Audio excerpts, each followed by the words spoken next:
Welcome back, everyone, to the Algebraic Graph Theory Seminar. This week we have Emily King talking about switching equivalence on the Grassmannian. All right, thank you very much for the invitation. And I do want to preface this.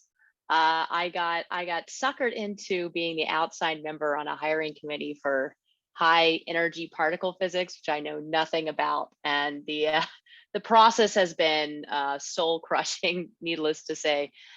So this is not exactly where I want this talk to be, but I hope it's still going to be still pretty interesting and informative. Right, so the topic is switching equivalence on the Grassmannian. So the basic idea of this is when our tuples of subspace is morally the same. So we're going to walk back a few levels, and before we start talking about subspaces, then I want to talk about just sets of vectors and define what I mean when I say some set of vectors. I will view them as being isomorphic to each other. So certainly if we have two different tuples of vectors, well, we want there to be the same number of vectors. I think that's a pretty fair assumption if we're going to say they're somehow the same.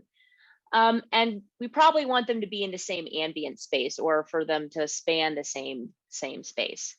But what other sort of considerations might we want to take into account? So first question, and feel free to unmute yourself or enter in the chat. Would you consider this blue set of vectors and this green set of vectors the same? Why or why not?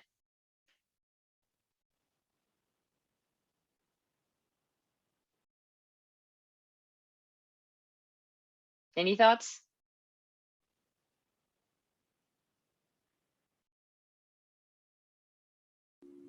Up to rotation, they're the same. Right, so we can just look at these vectors and say, hey, I've just rotated one set 90 degrees to get the other set. So that seems pretty much like they're the same.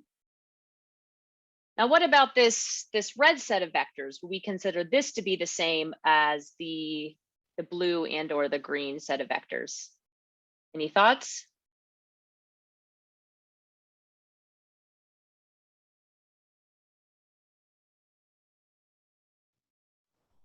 Maybe up to some rotation in R3. So we have a rotation in R3 as an idea.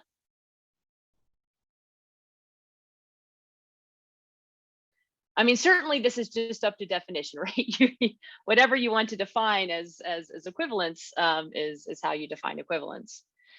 So for the purposes of this talk, I would actually consider this red set of vectors to be equivalent to the blue set. And the reason is because all I did to the blue set to the red set is I multiplied this vector in the lower left corner by -1 and get this new vector. And it ends up, for a lot of the properties that I care about, I'm coming from frame theory, I have actually not changed any of these properties.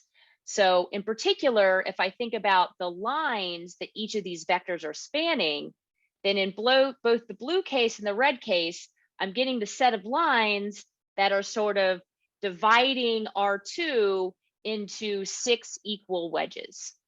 So we have this line going through here, and this line going through here, and this line going through here. And so we get something that looks like, a trivial pursuit pi wedge, essentially. And both the red set and the blue set are doing the same thing. So to get from the red to the green, then we do a flip of a vector and then we rotate.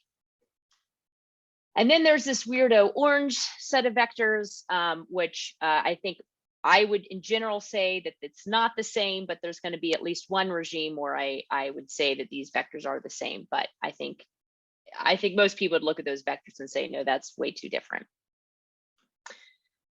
So why is one of the reasons we care about this is there's a lot of work on trying to construct sort of optimal configurations of vectors.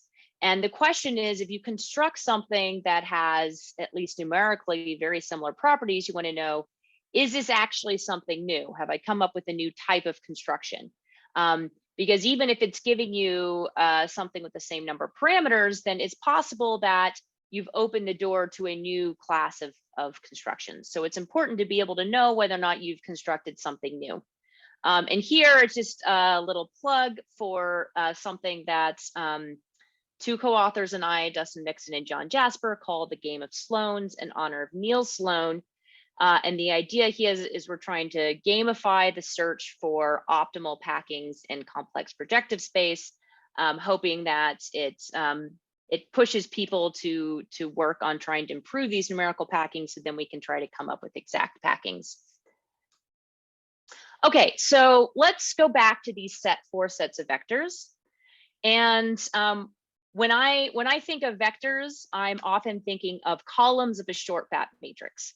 So I think of this blue set of vectors as a 2×3 matrix with columns 1, 0, -1/2 √3/2, -1/2 -√3/2. And if I do the same thing with this green set, well, all I've done is I've applied this 90-degree rotation to the blue set. So I can just represent this short fat matrix phi2 as the rotation times the short fat matrix phi1. Now for this red matrix, instead of multiplying on the left by a rotation, I can start with phi1 and I multiply on the right by a diagonal matrix. And in this case, it's a diagonal matrix with all ones except for 1 - 1. And later we'll actually kind of think about just any diagonal unitary matrix. And then to get from phi1 to phi4, I multiplied on the left by just a general change of basis rather than a orthogonal change of basis. Okay, so we're going to define then what we want, what we think of sameness. So given any tuples, typo right there, of in vectors, phi and psi and fd. So whenever I use f here, I mean the reals or the complexes. Then we would like to know if they span sets of lines that are equivalent under an action of the corresponding unitary group, so real orthogonal matrices when we're in real Euclidean space, or unitary matrices when we're over the complexes. And then sometimes, so this is going to be basically something that just applies for like one slide essentially, or we might loosen that up to say that whether or not we have equivalence under GL. So this is the same as saying if we take a matrix and we've stacked all those vectors that we're looking at as columns in that matrix, then we want to know if there's some unitary matrix that we can left multiply by and some diagonal unitary matrix we can right multiply by to change from one to the other.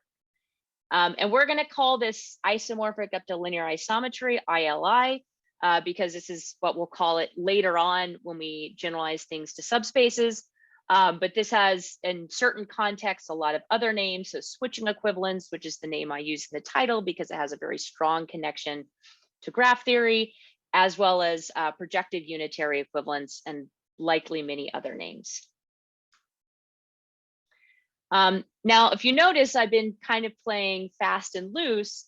When I wrote down that short fat matrix phi, I was making a choice. I was writing the 1, 0 vector as the first column, where I could have written it very easily as the second column or the third column. So one might also ask then to add in some invariants under the symmetric group. And so in that case, you would add on this right multiplication by some sort of permutation matrix. So in general, we're not going to focus on that problem too much, but that's another thing that can all be, included in this problem. Okay, so let's connect this, make our sort of first connection to graphs. So let's look at Seidel matrices. So if we look again at these matrices that were defined, we're ignoring those orange sets of vectors by the blue and the green and the red vectors. And then we look at the Gram matrices. So the Gram matrices, all they're doing is they're encoding the inner products of any of these two pairs of vectors. So we notice, first of all, that, and this just falls out of the linear algebra, but the Gram matrices for the blue set and the green set are exactly equal, which has to happen because if we have an orthogonal matrix, then that matrix transpose times itself is again the unit, or again the identity. But we have a slightly different matrix over here for the reds. So what we're going to do is we're going to define these matrices where we make the diagonal 0, and the off-diagonal elements, we're just reading off the sign of the inner products. So these are going to be plus minus 0, plus minus 1 matrices, zeros in the diagonal, plus minus 1s in the off-diagonal that are self-adjoint. Well, once we have these matrices, we can actually view them as a special type of adjacency matrix where anywhere there's a -1, we read that as being an edge, and anywhere there's a 1, we read that as being not an edge. And in this case, then these are called Seidel adjacency matrices. So what we have here is both the blue and the green corresponds to the complete graph on 3 vertices, whereas the red corresponds to a graph on 3 vertices where there's only 1 edge. Now, if we could think about what the relationship is between the 2 graphs on the left-hand side and the one on the right-hand side, if we look at this sort of isolated vertex here on the right, what we've done is we've taken this vertex here in the upper left corner, and we've switched all of its adjacencies. So if it was adjacent to an edge, we made it not adjacent, and vice versa. And this is exactly the same thing as saying we're switching the sign of this particular, this vector right here. So by negating that vector, its inner product with all the other vectors is going to be negated. And so that flips the sign of the vector. So everything that was positive becomes negative, everything that was negative becomes positive. So these 3 sets of vectors that we're looking at are actually very, very special, and they're called equiangular.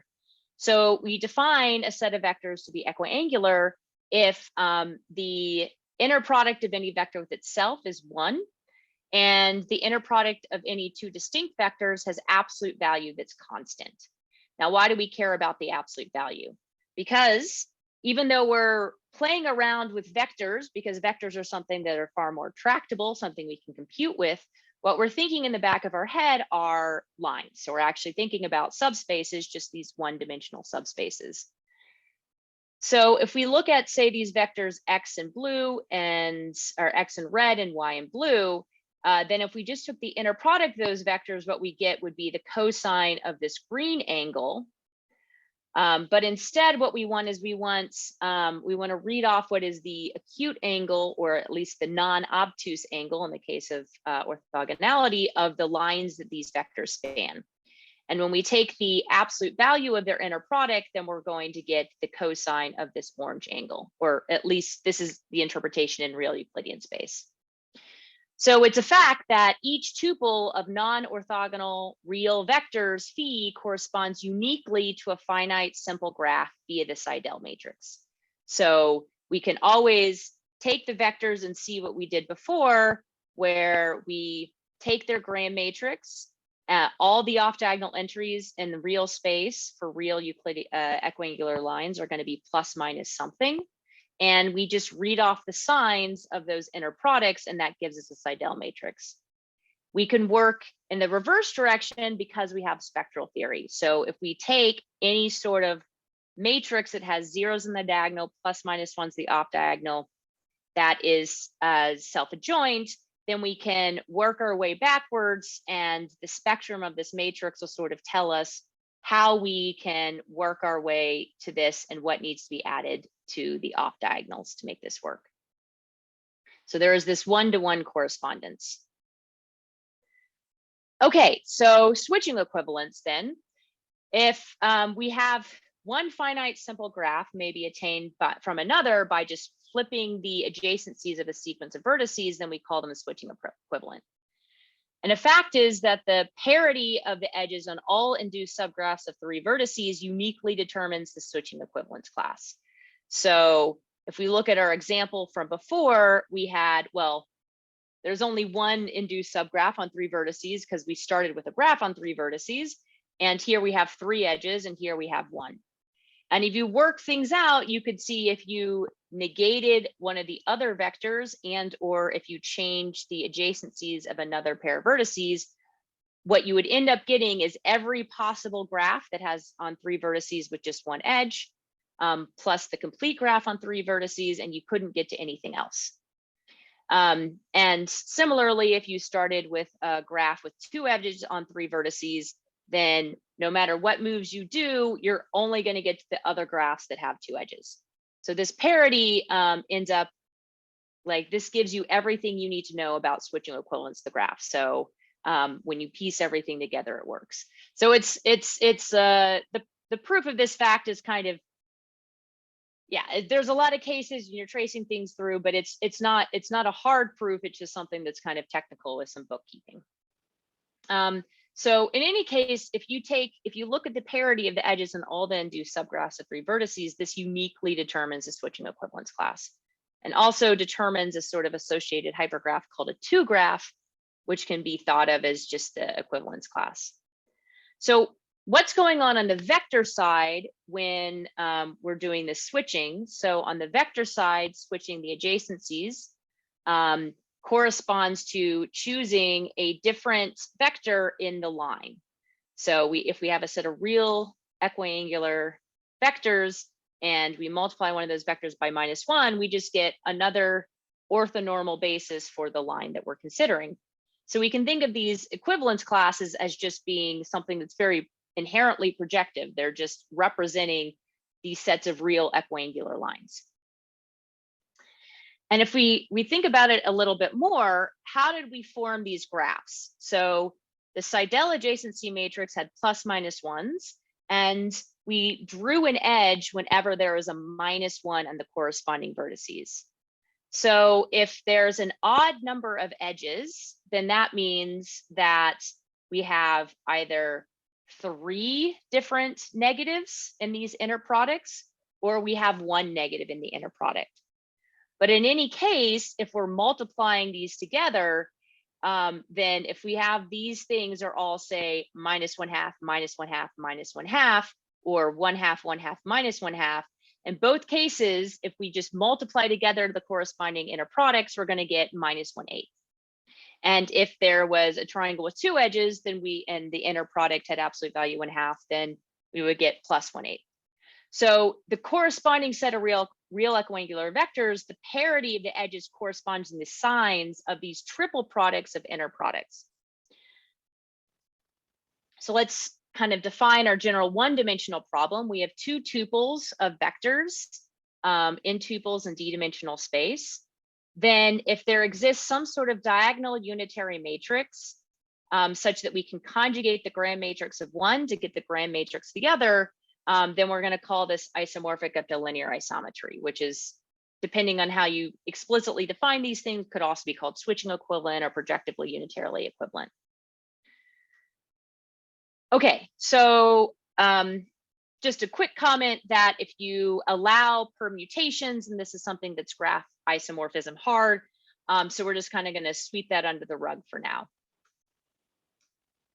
Okay, so if we have a set of vectors that are equiangular and real Euclidean space, then an invariant for this isomorphism class is just the collection of all these triple products of inner products.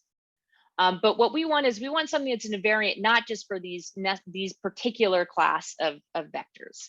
So what happens if we want to care about vectors that are not equiangular or not in real Euclidean space? So in particular, we want to look at these sets of vectors. So let's set zeta to be a primitive third root of unity. And we're going to define this set that I call G3. So if you've seen me give other talks, this is my favorite set of 9 vectors in 3-dimensional space. And we'll get to that a little later, why it's really cool. But these 2 sets of vectors, this phi and this psi, are really, really similar. So if you look at all the entries have the same absolute values. So basically, like this G3 has some negative signs where the psi doesn't, but other than that, they look very, very similar. In fact, they're both orbits under a same projective unitary group action. There's a lot of other things that are same about it. If you take their grand matrices, the absolute values of their grand matrices are equal, and the spectra of their grand matrices are equal. So these share a lot of properties. But it ends up that they are not the same in the sense of this particular isomorphism class. So how can we try to figure that out? So we're going to take this idea that we had that was this coming from something that was very strongly coming from the intuition of graph theory and tied to real equiangular lines, and just say, well, if these triples, if the parity of the edges on these graphs was important, why don't we just look at these triples of inner products in general and see what comes out of them? So let's assume we have two sets of vectors that we know are isomorphic, and that what do I mean?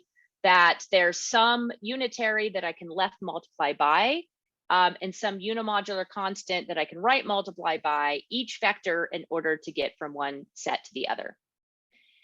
So now let's just plug in, we have our psi's, and each psi j is equal to whatever that unitary is times phi j times some eta j, where eta is a unitary, so plus minus 1 for the reals, or some unimodular constant for the complexes. And just by the basic properties of the inner product, the unitary matrices all cancel out. And if you write, so here I'm writing this as being conjugate linear in the first entry, this calculation works out the same if it's in the second. But what you end up getting is you get it chains where you have a eta j and an eta j bar and an eta k and an eta k bar, so on and so forth. And so everything cancels out. So it's clearly necessary for these triple products that have been inspired by switching equivalence of graphs. These must be equal in order for two collections of vectors to be isomorphic. And if you just calculate these triple products of those two different sets of 9 vectors in 3-dimensional space, these are actually different. So the question is, can we always just check these triple products? And the answer is no. And let's look at a pretty simple example of 4 vectors in R4. And so here, if you look at the vectors, they are all exactly the same, except for in the lower right corner, there's a -1. If you actually look at the gram matrices and you look at the absolute values of those gram matrices, they're equal. So that means the inner products of all the vectors with themselves and with the other vectors, they all have the same absolute value. And if we check any of these triple products, then they're all going to be 0. And the reason is, for both of these sets of vectors, anytime you take a triple of columns, there's at least 2 of the columns that are pairwise orthogonal. And so you just multiply everything by 0 and it goes away. However, these two, phi and psi, cannot be equal or cannot be isomorphic because the eigenvalues, the spectrum of their gram matrices, are not equal. So there's no way we can conjugate one gram matrix to be the other because the spectrum is not equal. So clearly, testing for triple products is not always something that's sufficient. So we're going to look at 2 different invariants. So for one, we take a set of vectors and we call them nowhere orthogonal if no 2 vectors are orthogonal. And in that case, we define this diagonal unitary matrix by just taking the signs of the inner products of the first vector with each of the others as the diagonal elements. Then the normalized gram, where we conjugate this gram matrix by that special diagonal matrix, this is an injective invariant for our isomorphism class. So for those 3 sets of vectors, the roots of unity, the Mercedes-Benz logo, and then the little flipped thing that was the first 3 6 roots of unity, all of those have the same normalized gram matrix, which is a matrix that has 1s on the diagonal and 1/2 everywhere else, except for the lower kind of right off diagonal corners, you get -1. And furthermore, if you compare these normalized gram matrices of the 9 vectors in 3-dimensional space, you get something different. So this is inspired by normalized Seidel matrices, normalized Hadamards, etc. So let's continue on, and we note we can actually take what we've been looking at before and we can generalize this. So instead of looking at inner products of chains of inner products of just 3 different inner products, we can do that with arbitrarily many. So the M-vertex Bergman invariants, or M products, are just these chains of inner products. So it's important here, especially in the complex case, that the last term, the phi J2, is equal to the first term of the next inner product. When M is equal to 3, we call them triple products. And just as before, you can do the same kind of calculation. These things are clearly must be equal if you have this isomorphism.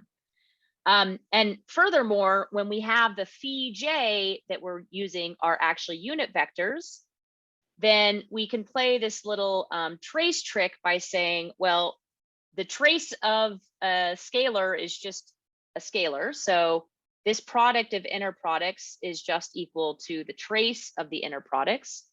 We can write out the inner products in forms of matrix multiplication. And then because the trace is cyclically invariant, we can just swoosh this last entry up to the front. And what we end up seeing is that these Bargmann invariants are just equal to, if we started with unit vectors, the trace of the product of the orthogonal projections on the subspaces that are spanned by each of these vectors.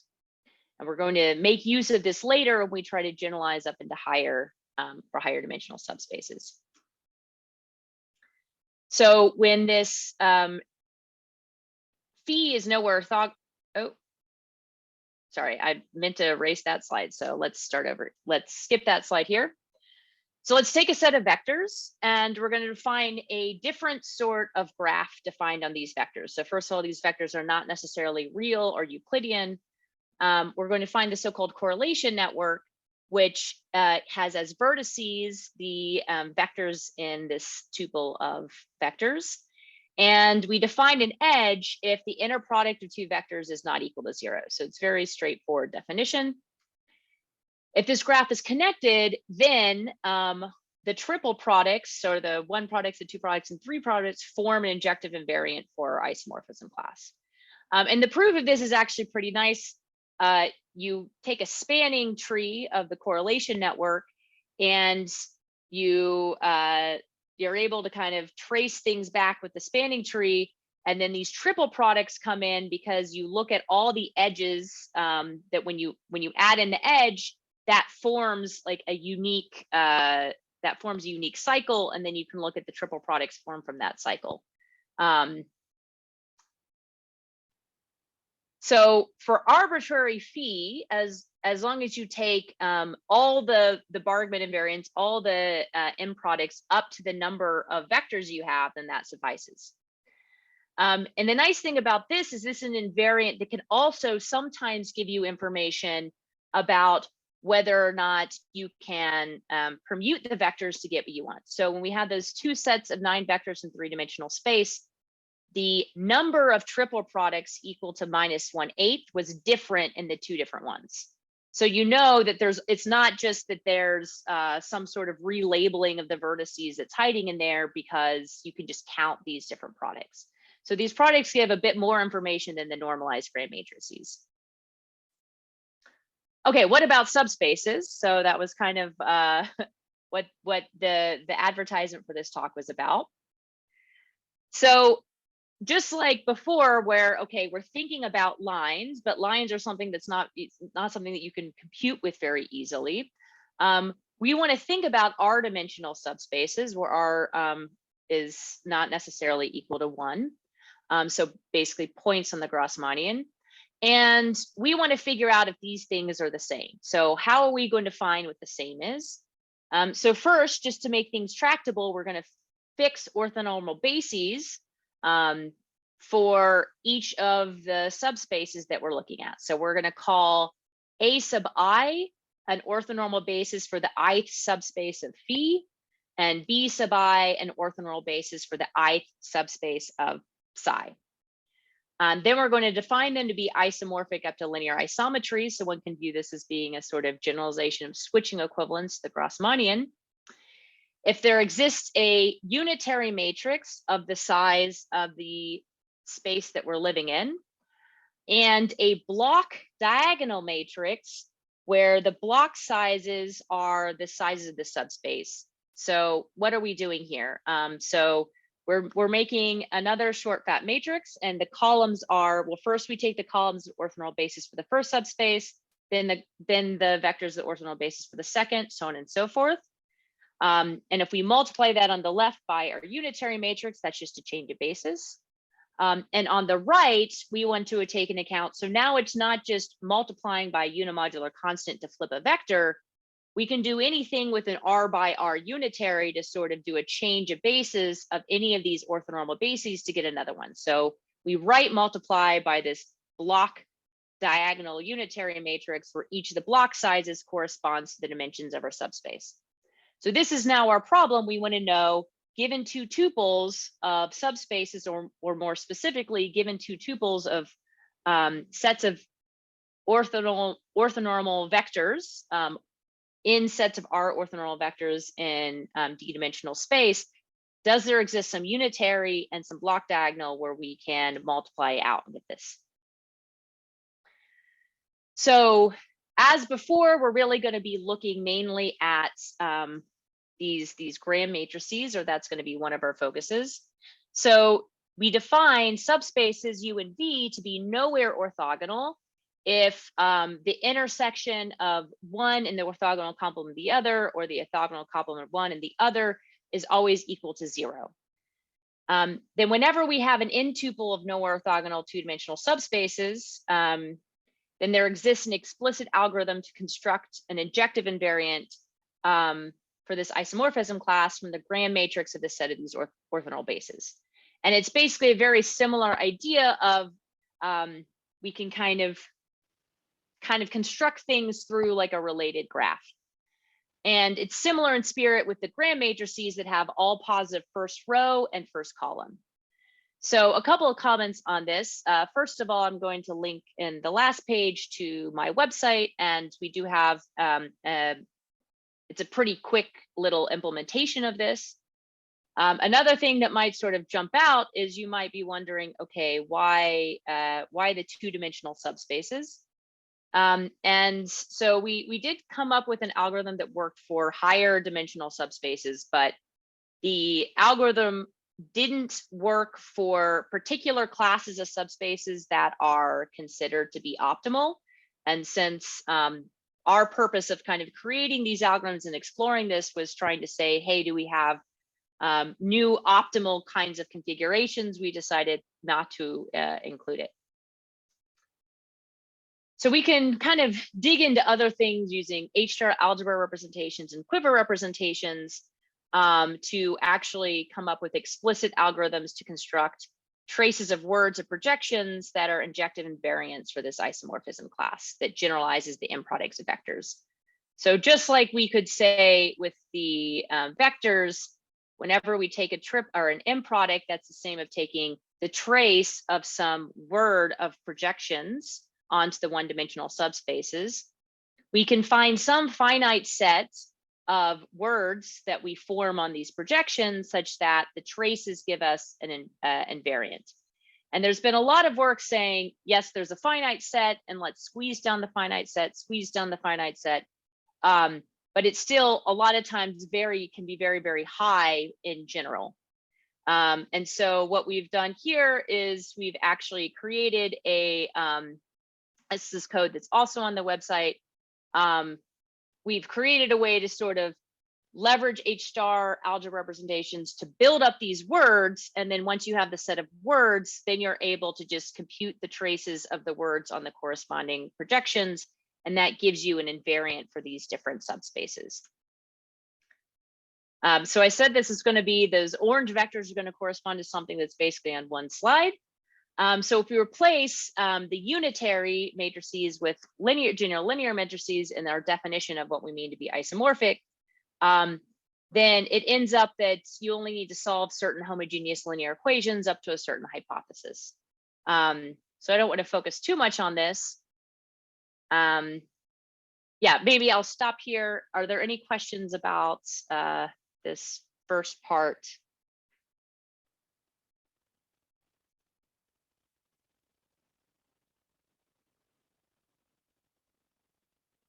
All right, so what I want to move on to is going back again to vectors, but really how these triple products can elucidate really cool structures that are hidden within. and kind of hope moving forward that this sort of the approach with the subspace, higher dimensional subspaces and with the vectors can be combined, and we can actually see some really cool substructures in these higher dimensional variants. So let's go back to this set of vectors. And if you remember, it might have looked a little weird. I had this like weird symbol that I used to find this particular set of 9 vectors in 3-dimensional space. So this set of vectors has a lot of really nice properties, and I'm not going to spend too much time on all the properties, but I'll just comment that it's very nice in harmonic analysis and has substructures that are nice combinatorially. And we'll use this sort of lessons we learned from switching equivalence to see that we can expose these nice substructures. So first, what are some of the properties that make it nice as far as like, why did I start caring about the set of vectors? So if we have a tuple of vectors, n vectors in d-dimensional real or complex space, then we call it an equiangular type frame for its span. If, well, it's equiangular, so this is the same formula we had before. Any vectors, all the vectors are unit vectors. And if you look at the absolute value of their inner products, then that's a fixed constant alpha. And furthermore, if we take any vector that's in the span of the vectors, we have this really nice change of basis formula that is a lot like what happens when you have an orthonormal basis. So we can represent any vector in the span as a linear combination of these Vj's, where we have an explicit formula for the Vj's, namely 1 over a for some constant a times the inner product of x with Vj. If this were an orthonormal basis, the a would be 1. And for certain sets of non-orthonormal bases, you can also choose it to be 1. So in particular, any orthonormal basis is an equiangular type frame for its span because the inner products of different vectors are 0. And Parseval's equality basically implies that we always have this nice formula for a change of basis. Some other examples of equiangular type frames. So we see, again, this collection of vectors pointing at the cubic roots of unity. So that is something that acts a lot like an orthonormal basis without being an orthonormal basis. It's a redundant system, but the vectors are in some sense very well spread out, and we have this really nice reconstruction formula. Most but not all of the Platonic solids give us an equiangular type frame. So if we take one and we center it, so it's various centers at the origin, and we shoot out a vector to each of, like if you look at pairs of antipodal vertices and then you choose one from the pair and you shoot a vector out to that, then that set is an equiangular type frame in R3. And similarly, this set of 9 vectors in 3-dimensional complex space is also an equiangular type frame. So beyond the fact that the entire set of vectors forms an equiangular type frame for C3, we also see some really interesting things that are happening in the sort of sub-collections of vectors. So the first 3 vectors in this, the first 3 columns form an equiangular type frame for their span. So you can just look at it and see that these 3 vectors, they span a 2-dimensional subspace, right? They clearly span the space in C2 that has 0, or C3 that has 0 as its middle term. And the fact that they're equiangular, you could also kind of look at it and see that, well, these are all unimodulars. So we're multiplying 1 by 1, and then unimodular, unimodular. And so could kind of see that this has to sort of fall out. So these sort of things, what happened there? The question of when each equiangular type frames have inside of them these other smaller equiangular type frames, their spans, has implications for things like compressed sensing, quantum information, Grassmannian spectrohedral packings, and other questions in extremal combinatorics. So let's take a little detour to another sort of combinatorial thing called a difference set. So let's let G be a finite abelian group of size V, and we're going to take some subset of G, and we're going to look at all the differences, the multi-set of differences of elements of that subset. Then if that multi-set contains each non-identity element of the group a fixed number of times, then we call it a difference set. So let's look at a non-trivial difference set over here on the right-hand side. So if we take the cyclic group on 7 elements, then we take the set 0, 1, and 3, then this is a difference set. So what we're going to look at to see that this happens is we're going to look at a difference table. So a difference table is not going to have any sort of symmetry, right? So we have 0 minus 0 is 0, 1 minus 0 is 1, and 3 minus 0 is 3. 0 minus 1 is 6, 1 minus 1 is 0, 3 minus 1 is 2, and so on and so forth. So if we look at this difference table, it has along the diagonal zeros, because obviously you're taking a difference of an element with itself. And on the off diagonal, we get each of the non-zero elements of the cyclic group, 1, 2, 3, 4, 5, 6, exactly once.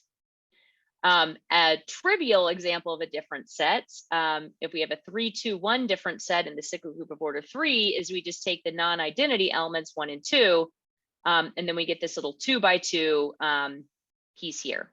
So this is I would say, a fairly, not so interesting difference set. And the 0, 1, 3 is kind of the first interesting difference set. And you can have these more complicated difference sets in non-cyclic groups, or where the number of times each thing is repeated is not equal to 1. But it ends up you can use these difference sets to construct these equiangular type frames. And the trick to do that is a character table. So we let G be any finite abelian group, and we let G hat be the group of homomorphisms, group homomorphisms, from G into the unimodulars in the complex plane. And it ends up that this forms a group just under component-wise multiplication. And it's actually going to be, since G is a finite abelian group, they're going to be isomorphic to each other. And the character table of G is just the square matrix with rows labeled by the elements of G and columns labeled by the elements of G hat, so by the elements of these homomorphisms. And the entries are just what you do to evaluate. So if you have a cyclic group on order n, then depending on how you define the scaling of a Fourier transform, what you get is the n by n discrete Fourier transform matrix. It's just going to be different powers of a primitive nth root of unity. Another canonical class of these type of character tables is if we take these elementary 2 groups, then what we end up getting for these character tables are the 2R by 2R Sylvester-Hadamards, which are just R-fold Kronecker products of the matrices 1, 1, 1, minus 1. So it ends up that we can always form these equiangular type frames by removing so we start with a character table, and we, if there's a difference set for that group, then we remove the rows of the character table indexed by that difference set. And if we want the columns to be equal norm or norm 1, then we scale the columns by 1 over the square root of the size of the difference set. And it ends up the columns of phi form an equiangular type frame if and only if we started with a different set. So if we pull out a submatrix of a character table, then this game will yield an equiangular type frame. So something where we have equiangular lines that also give us this really nice reconstruction formula precisely when we started with a different set. And in particular, when we use the sort of silly difference sets where all we've done is thrown out one element, then this is what I'd like to call a simplex equiangular type frame, because this set of vectors corresponds basically to a real like simplex. So this, if you were to draw these vectors, even though these are all complex, they're actually switching equivalent. They're isomorphic to just vectors that are pointing to the vertices of a real simplex, so just the equiangular triangle. And so these simplex ETFs are somehow like the most compact and the smallest sort of substructures you can have for equiangular type frame. And so it's of interest to sort of study them on their own. So let's start with an equiangular type frame, say the 9 vectors in 3-dimensional space. Then any subset of k vectors which span a k-1 dimensional subspace are automatically an equiangular type frame their span. And this is called, we call this a k-1 regular simplex ETF. And the set of subsets of vectors, or the corresponding incidence matrix, which are these simplices, is the what we call the binder. And it ends up the way that you figure out the binder is by testing all of these triple products. And all of the triple products of subsets of size k, where k is something that depends in a particular way on the parameters of your equiangular type frame. These are real and negative if and only if the subset is a simplex ETF. So by sort of testing these different triple products for negativity, then what you end up getting, it's like, even if you have something that's complex, and even if those set of complex vectors could never be embedded in real space, you're somehow getting these sub collections that aren't just living in real space, but they're basically like little pieces of the 3 vectors that we saw at the beginning. So little pieces of these 3 vectors that are spaced out 120 degrees in R2, or little pieces of vectors that are pointing to vertices of tetrahedron. So there's somehow these like very nicely structured real substructures living in these much more complicated overall collections. And these binders may sometimes form nice combinatorial structures on their own, like balanced incomplete block designs. And for those of you who are familiar with matroid theory, may be viewed as a slice of the matroid. So the binder of this really cool collection of vectors, G3, is the Hessa configuration. So let me say a little bit more about that. So this first set of 3 vectors, if you look at it, it looks a lot like the ETF we got from the sort of silly different set where it was the cyclic group of order 3 and we just threw out one. And then we just, instead we inserted a row of zeros. So this thing is acting like it's an ETF for its span. So it's spanning a 2-dimensional space and it acts like an equiangular type frame. So that is shown here. The columns here in this blue and yellow matrix correspond to elements, the vectors, the 9 different vectors, and each row corresponds to a simplex ETF. So here we have these first 3 vectors are forming a simplex ETF. And then if we move down to the second to last row, we see that second chunk of vectors forms a simplex ETF. And if we move to the last row, we see the last chunk of 3 vectors. But what's really interesting with this is there's actually some things that might not be so obvious if you just glance at it, but there are 9 other sets of 3 vectors that form a simplex ETF. And if you look at each of these vectors and you think of each of these blocks as being points here in Z3 cross Z3, so here we have everything where the first coordinate is equal to 0, and then we're increasing the second coordinate 0, 1, 2. And then the second block, we have the first coordinate is equal to 1, and we're increasing 0, 1, 2. And then the third block, we have the first coordinate is equal to 2, and we're increasing 0, 1, 2. Then what these sets here are, is these sets are representing the sets that are the horizontal lines. So this is like, we have the second entry is 0, second entry is 0, second entry is 0. And here we have the second entry is 1, second entry is 1, second entry is 1, and second entry is 2, 2, 2, 2.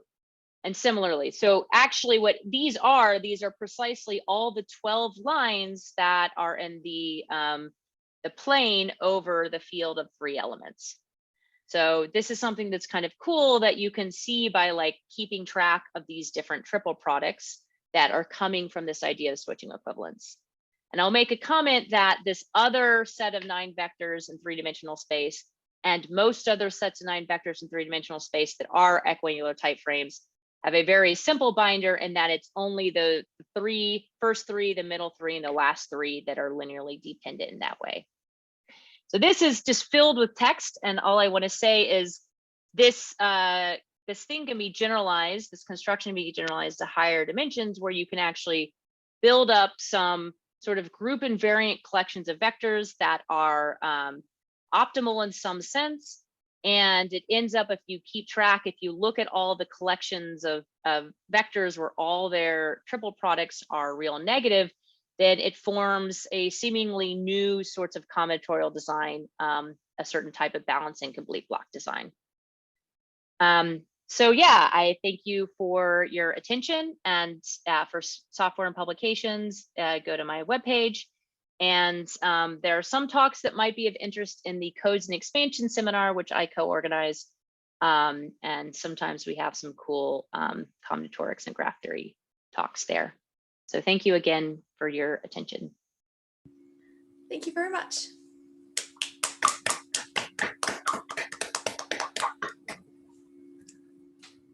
Are there any questions?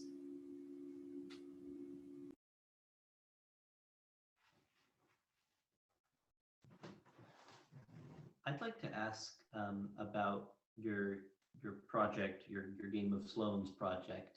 Okay. I didn't quite understand. So you have like these empirically found packings, and you're trying to prove optimality, or maybe Right. So there's been some work recently where people have taken. So Neil Sloan has, amongst other things, a website of putatively optimal packings in real Euclidean space. So you measure the sort of inner products of the vectors, and you want those the inner products to be as small as possible. So the largest inner product to be as small as possible.